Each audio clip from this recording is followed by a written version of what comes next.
प्रश्न है हमारे पास, पी रुपए की राशि उधार ली गई और उसका भुगतान 35,280 रुपए की प्रत्येक दो समान वार्षिक किस्तों में किया गया।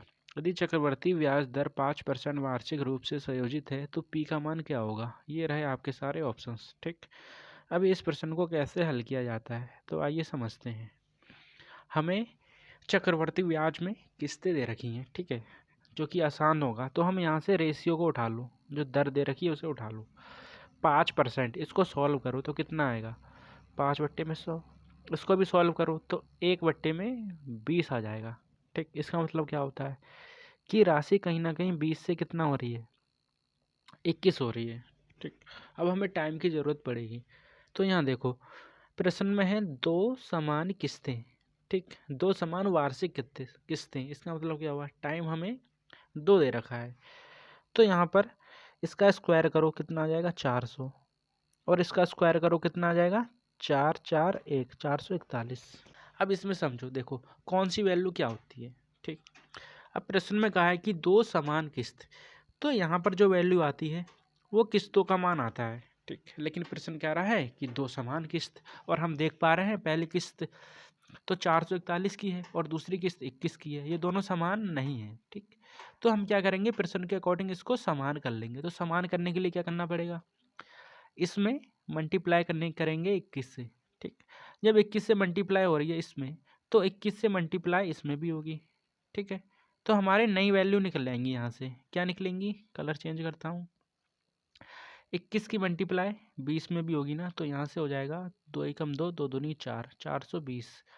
और इनकी मल्टीप्लाई होगी तो ये तो सेम आएगा, कितना, 441। ठीक है, नीचे कितना है 400, और यहाँ कितना है 441। देखो मैंने कहा था ना कि ये किस्त होती है हमारी, और प्रश्न में दो समान किस्तें कह रखी हैं। इसका मतलब क्या हुआ कि हमें इन दोनों किस्तों को बराबर करना पड़ेगा। ठीक, तो मैंने क्या किया, इनको बराबर कर लिया। अब समझो, एक वैल्यू आएगी इन दोनों को जोड़ के नीचे, कितना, 0 2 4 4 8। ये किसकी वैल्यू होती है, यही होती है हमारी पी की वैल्यू। ठीक है, जो कि हमसे पूछा है। एक वैल्यू यहाँ आती है 2 4 4 8 4 4 8, इसे क्या कहते हैं, ये होती है हमारी ए, जिसे हम मिश्रधन कहते हैं। ठीक, और जो ये वाली वैल्यू है इसे हम कहते हैं किस्त, प्रत्येक किस्त। ठीक है, प्रत्येक किस्तें। ठीक है, अब देखो प्रश्न काफ़ी हलवा हो गया। हमें क्या दे रखा है और हमसे क्या पूछा है। हमें किस्त का मान दे रखा है, एक किस्त का मान, और हमसे पी पूछा है। मतलब 441 का मान दे रखा है और 820 का मान पूछा है। तो सीधे सीधे रख दो इसको।